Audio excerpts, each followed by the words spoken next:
What's up guys, JV2017 here, and I am bringing you a new Fallout 4 tips and tricks video, and this time we're discussing the first major patch to the game. And just a quick reminder guys, this is your hub for daily Fallout 4 content here on YouTube, so make sure to subscribe if you haven't already, and stay tuned on my channel for daily Fallout 4 tips and tricks videos. Today we're looking at the update 1.2 patch that rolled out over the past few days, and I believe it came to the PC and PS4 yesterday, but it took a little while longer for it to hit Xbox One, but it is live on the Xbox One now. So first we'll discuss the patch notes bullet by bullet. If you're one of those people who'd rather just read it for yourself, and I understand that, I've left a link in the description below, and after that I'll talk about my experiences with the patch because I've had a little bit of time to test some of the changes. Real quick, I will be live streaming Fallout 4 on my Twitch channel starting December 15th, so if you're interested, I'll have more information for you towards the end of the video. On to the patch notes. So the first section is about new features, and these only pertain to PC, so I'm going to try to interpret these as best I can because again, I play on Xbox One. So first, the number pad keys can now be used for remapping. So some people like to use the number pad in order to move instead of WASD, and so that's kind of something for them so they can remap that. And then the second thing is remapping activate now works on quick container, and so I don't know what quick container is. It sounds like an option only available on the PC, but very generally these new features are just about remapping and allowing you to change where you can do these things on your keyboard. So that's the gist of the new features. Now let's talk about fixes, which is the last portion of the patch notes and the biggest. So there's a lot of bullet points here. I'm going to briefly go through all of them with you guys. The first one is general memory and stability improvements. That's just saying, hey, we made our game run better. This is extremely vague, but I suppose it can only be a good thing. Next, they made some performance improvements inside Corvega assembly plant. So this is something that I put to the test in the background. You should be seeing gameplay of this.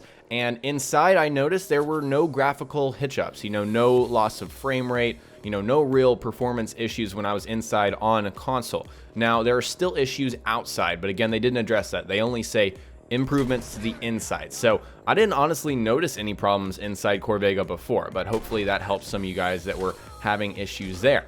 Next, they had some optimizations to skinned decal rendering. So again, I'm not sure on the specifics of what that actually means. I wish I had an in-depth explanation, but I don't. So moving on, the next 5 fixes have to do with very specific situations that you may have not even found yourself in. The first one is they fix an issue with the player becoming stuck in terminals. That's something I never dealt with, but we're glad that they fixed it for other people. They also fixed an issue where equipped weapons become locked after completing the mission reunions. So that sounds terrible. Glad they fixed that up. They also fixed an issue with when freedom calls, which is another quest, where the quest would not complete. Sounds frustrating and sounds like something that I had to deal with this next bullet point, and it's during Confidence Man, which is a side quest with Travis at Diamond City. They fixed an issue where the player's health would continuously regenerate. So this is something that really affected me on my main playthrough and didn't affect other people. I've asked all my friends. I'm the only one that had to deal with this. So this side quest, essentially you couldn't complete it because the last 2 people that you had to kill would not die. And I'm showing you guys in this gameplay that they indeed do die after this quest. And also as a result of me, getting stuck on this quest, I would not die. I was literally invincible. A lot of you kind of more perceptive people noticed in my videos,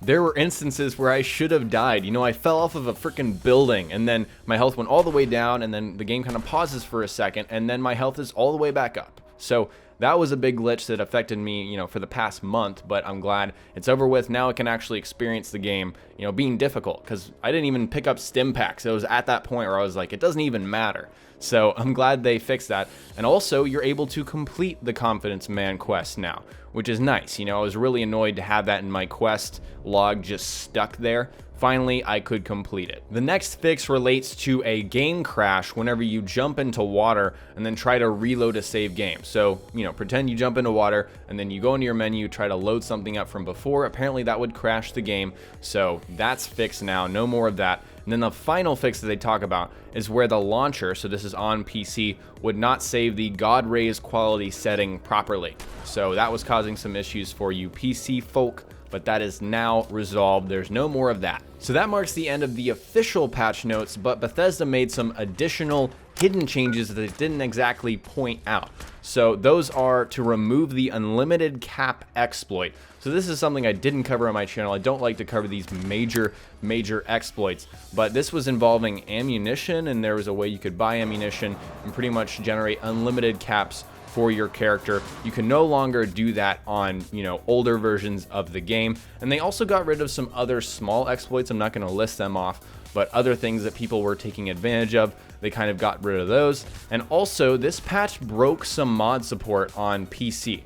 So that's kind of sad to hear, but I've already read some workarounds for that for you PC people. After knowing that they made these changes, I'd like to know, what do you think about this patch? Does this really affect you at all? Are there any changes in here that you were hoping to see and that actually affected your game? I know, again, I pointed out there was one that really majorly affected my game, and I'm really happy that they brought it out. But there are plenty of other things that they need to patch. A big one that one of my friends brought up is Big Leagues Rank 5 is completely broken. I'm very surprised that they weren't able to, include that in this patch. I know it takes a little bit for them to make the patch and then, get it through certification with each of the platforms. But, there's a laundry list of things that still need to be patched. Let me know what you guys think really needs to get patched in the next patch or as soon as possible. Share all of that below. For those of you patient people that waited for me to talk about streaming, if you're interested in my stream, I will be live streaming an entire Fallout 4 survival mode difficulty playthrough on my Twitch channel starting December 15th. So check the description below